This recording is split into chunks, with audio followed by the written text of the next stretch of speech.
नाज़रीन इकराम, गुजरात में बदबख्त बेटे ने रोज़े की हालत में अपनी सगी माँ को कुल्हाड़ियों के वार से ख़त्म कर दिया। ये अफसोसनाक, ये शर्मनाक, ये दिल चीर देने वाला वाक़या। सगी माँ यार, जिसने आपको 9 माह अपने बतन में पाला, उसके बाद अपना दूध आपको पिलाया, आपको चलना सिखाया, खुद वो गीली जगह पे लेटती थी, आपको खुशक जगह पे लेटाती थी, आपके पेशाब में लेटती थी, वो माँ, उसको जिसके कदमों के नीचे जन्नत है। नाज़रीन इकराम, ये अफसोसनाक वाक़या जैसे ही सामने आया तो मैं सुन के सकते में आ गया। गुजरात में सहरी के वक़्त आपको पता है जिस तरह माएँ उठती हैं, उठ के किस तरह वो अपने बच्चों के लिए, अपने घर वालों के लिए सहरी का इंतज़ाम करती हैं, इसी तरह माँ उठी, सहरी का इंतज़ाम किया।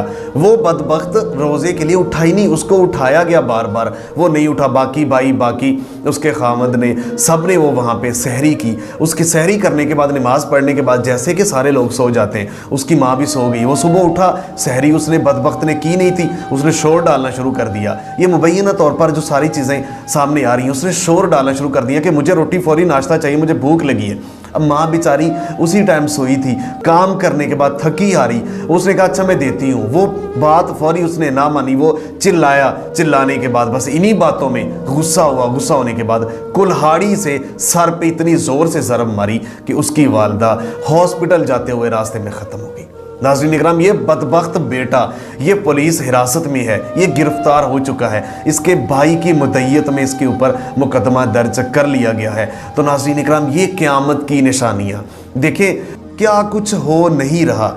सगी माओं को इस तरह रोज़ों की हालत में, रमज़ान में अगर सरेआम उनकी औलाद बेटे मारेंगे, कत्ल करेंगे, ख़त्म करेंगे तो अल्लाह का अज़ाब कैसे रुकेगा। ये अल्लाह के नबी हज़रत मोहम्मद सल्लल्लाहु अलैहि वसल्लम की दुआ ना होती तो हमारे ऊपर पत्थरों की बारिश होती, हमें ज़लज़लों से ज़मीन में दंसा दिया जाता, लोगों की सुबह उठते तो शक्लें चेंज होती। ये उनकी दुआ है कि हम बचे हुए। ये अफसोसनाक वाक़या, मैं सुन के हैरान हूँ कि माएँ क्या कुछ नहीं करती औलाद के लिए। उसने तो अपनी जन्नत को दुनिया में ही ख़त्म कर दिया और दुनिया में भी जलील होगा और आखिरत में भी ज़िल्लत उसका मुकद्दर है। मिलते हैं एक नई वीडियो के साथ, तब तक के लिए मुझे देखने का बहुत शुक्रिया। अल्लाह निगहबान, पाकिस्तान हमेशा जिंदाबाद।